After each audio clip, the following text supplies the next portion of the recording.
Food for thought. Nigerians, listen to the Part and two. be blessed.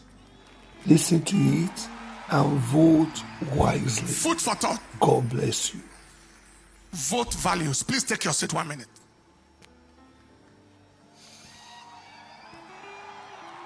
At the heart of leadership is the heart for followership. A heart for people is the crux of leadership. Loving people is the foundation for leading people. Leadership expert John Maxwell said, people don't care what you know until they know that you care. Leaders must be touched by the plight of the people, because what touches you determines what and who you can touch. You can't touch people until their pains touch you. What moves you determines what you can move. If the problems of people don't move you, you can't move those problems of their lives. Now there is a connection between feeling and healing. What you feel determines what you can heal. The reason why there is no healing for the people in our land is because there is no feeling for the people and their problems. Today in our nation, we have leaders and aspiring leaders who have zero feeling, zero care, zero concern for the people and their challenges. They are neither touched nor moved by the challenges of the people. We have the terrible fuel situation, cash situation in the nation currently. It has elicited no concern from leadership or those aspiring to lead. I went on evangelism yesterday and people were asking me, can you give us some cash? That is on the evangelism field.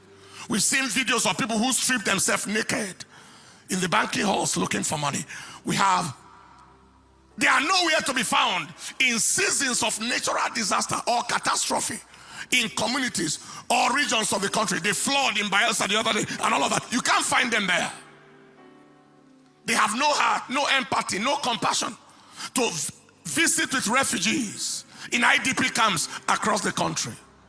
They have neither concern nor compassion to visit with victims of terrorist or banditry attacks in communities across the nation. No heart. They have neither enough sensitivity nor humaneness to speak out against the massive killings, kidnappings, banditry, terrorism perpetrated against innocent citizens of the country. Not a word of condemnation or action. Yet, they want to lead the country. Especially those whose tribesmen, and you know what I'm talking about, had severally accepted responsibility for various barbaric, disastrous, atrocious, and destructive activities in the country. The same ethnicity and tribe that is in power today. They intend to step into authority so that their people can continue destroying the nation from where they stop in the current administration. God forbid. Since their value for their people is usually higher than their value for the nation. The truth is today, many aspiring leaders have various reasons for their aspiration. There are those who want to bear the title of president by all means, since they have corruptly amassed enough wealth to last their generation for a lifetime. There are those who want power so they can have immunity from prosecution for corrupt practices. There are those who want power so they can remain relevant since they are totally irrelevant outside of power, because they don't have any productive, meaningful, eventful life outside of government office. They are totally useless outside of government office. And there are those who want power because they claim it is their turn. But it is their turn to do what?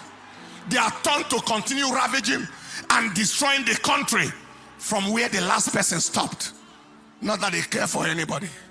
And then there are those who want power because they have perfected and they have been successful in the control, the manipulation, and the domination of both the people and the financial resources of their states for decades. Since 1999, they determine who goes into power, who does not go, from the local government level all the way to the governorship level, even to the National Assembly. That is, they literally practically control both the people and the wealth of a state. They progressed to the control of their region to a great degree. And now they want to extend their control, manipulation, and domination to the whole nation. That devil is a liar. For the sake of clarity, please listen to this. The combination of control, manipulation, and domination is the definition of witchcraft. Control, manipulation, domination, that is witchcraft.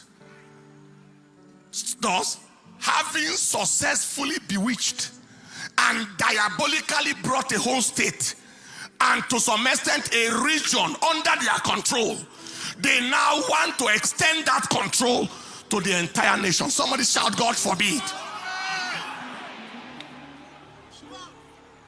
This explains why the people of a land or a territory will celebrate and glorify their exploiter and enslaver, that is witchcraft, functioning in docility like slaves who fell in love with their chains and became willful worshippers of their slave master.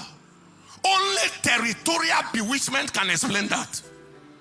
Only territorial enchantment can explain that. Charm is working, witchcraft is working, a spell is in the air. But I stand with an apostolic and a prophetic mantle, and I say the charm has spoiled, the spell is broken, the yoke is broken, the state and the region is liberated. Friends, the above reasons are some of the reasons why some people aspire to get into power. They don't love anybody for any reason. That is why they want to get into power at any cost, including the flow of human blood and the loss of lives. That is why they will hire and arm thugs to fight, to kill, and do everything abominable on their behalf. There was a video where one of them was telling his supporters and followers to do whatever it takes to win the election. Do whatever it takes. That is whether people like it or not. Do whatever it takes. That devil is a liar. Before I conclude, I have this caution for the youth. Don't kill yourself for any wicked, evil, devilish politician. They are not worth your life. A couple of them are generational liabilities. Human disasters worse than natural disasters. You confirm yourself to be the most stupid and useless human entity on the earth if you allow yourself to be killed so that an evil, wicked, heartless, valueless man or woman will win an election. They don't deserve to contest at all. How much will they pay you to go and die the needless, useless, profitless death of a fool? And after you have died, who will spend the miserable blood money you were paid? Caution yourself. Caution your brothers. Caution your loved ones. Send the message to the grassroots.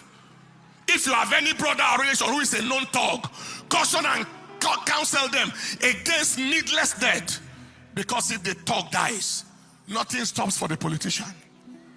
They won't pause their activities for a second. They won't mourn. It won't be a part of their agenda for a microsecond.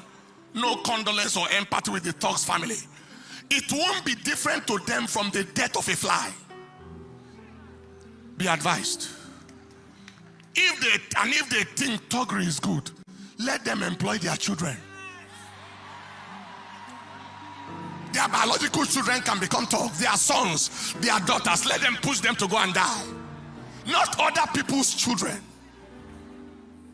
People, in conclusion, vote value. Vote leaders with proven heart for the people, who will feel what the people feel, who go where they are. Vote leaders who are moved by the plight of the people. Vote leaders who have human sympathy and compassion. God help and bless Nigeria. Stand up on your feet, people. Now, if INEC is ready, every attempt for the postponement of election shall be rejected. Massively rejected.